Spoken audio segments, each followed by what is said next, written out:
Bonsoir à tous, bienvenue à ce flash d'information. En visite de travail dans la région du Tonkpi, dans l'ouest ivoirien, le Premier ministre Amadou Gon Coulibaly a rencontré la chefferie de la sous-préfecture de Gbonné et procédé à l'ouverture de la vanne de raccordement au réseau d'eau potable d'une dizaine de villages de Gbonné, toujours à main. Il a souligné que l'accès à l'eau potable est l'un des axes majeurs du programme social du gouvernement PS-Gouv, tout comme l'éducation, la santé et la lutte contre la pauvreté. Herman Guivi. Bienvenue à Gbonné, 22 km de Mans. Une ambiance des grands jours règne dans le village. Il reçoit un invité de marque, le chef du gouvernement, Amadou Gon Coulibaly. Opportunité pour le Premier ministre d'échanger avec la chefferie traditionnelle et de rassurer sur l'engagement du gouvernement à œuvrer pour le développement. Les liens entre nous et les fils du Tonkpi et les filles du Tonkpi sont des liens qui sont donc anciens et que nous devons continuer donc d'enrichir. C'est le message que le président m'a demandé donc de vous passer. Oui, concernant le développement, n'ayez pas donc de soucis. C'est notre travail. Nous travaillerons donc tous les jours pour que demain soit toujours meilleur à aujourd'hui. Qu'après-demain, vous soyez toujours encore mieux que hier. Ça, c'est notre travail. Vous pouvez faire confiance à l'équipe mise en place par le chef de l'État et au chef de l'État lui-même qui guide cette équipe pour que nous améliorons au quotidien vos conditions de vie et vos conditions d'existence. Mais pour cela aussi, il faut que notre pays soit en paix et que la cohésion sociale dans notre pays soit forte.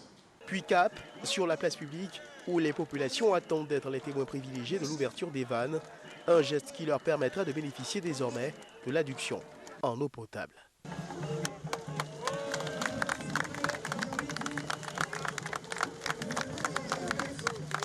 Je suis un Premier ministre très heureux et ce bonheur est également le bonheur du président de la République. Et je suis heureux de voir que tous les jours que Dieu fait, nous posons donc des actes concrets qui vont dans le sens des orientations qui ont été données par le chef de l'État. Tout ça, ce sont des actes posés au quotidien pour améliorer les conditions de vie des populations. Oui, nous agissons. Le président Alassane Ouattara agit. Son gouvernement agit. Il y en a qui peuvent parler, mais nous agissons.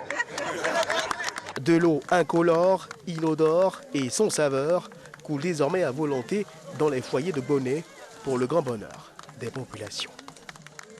C'était une préoccupation des parents d'élèves du lycée d'excellence de Grand Bassam, mais elle vient d'être résolue. L'internat vient d'être donc ouvert pour faciliter les conditions d'hébergement et d'encadrement des apprenants admis dans cette prestigieuse école. Et comme vous le voyez sur ces images, c'est la ministre de l'Éducation nationale, Kandia Camara, qui a procédé à l'ouverture officielle du site. Nous y reviendrons dans l'édition de 20h.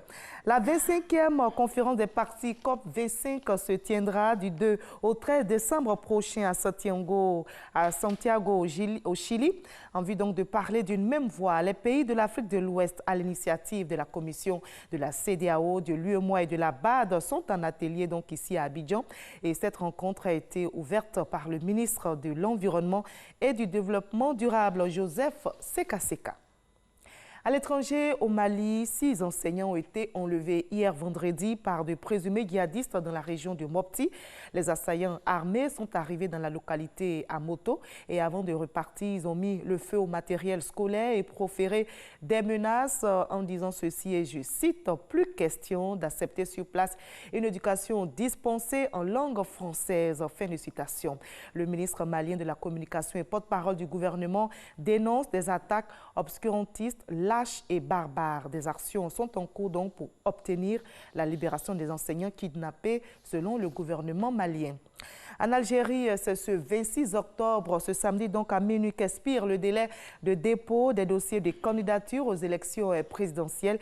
L'ancien ministre de la Culture et également le président du parti islamiste ont déjà déposé leur candidature. De nouveaux candidats se sont également présentés aujourd'hui.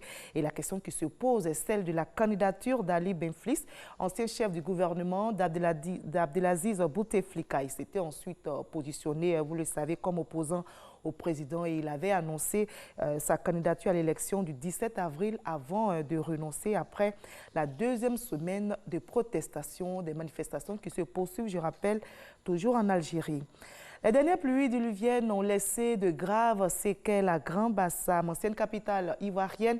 La ville historique, patrimoine mondial de l'UNESCO, a été durement frappée par ces intempéries qui ont entraîné des inondations provoquées par une crue. Domiciles et artères ont été envahis par les eaux. Alors, comment venir à bout de cette catastrophe naturelle pour soulager les populations, mais surtout, quelle stratégie mettre en place pour sauvegarder ce patrimoine mondial de l'UNESCO? Grand-Bassam menace-t-elle d'être inscrite sur la liste des sites en péril?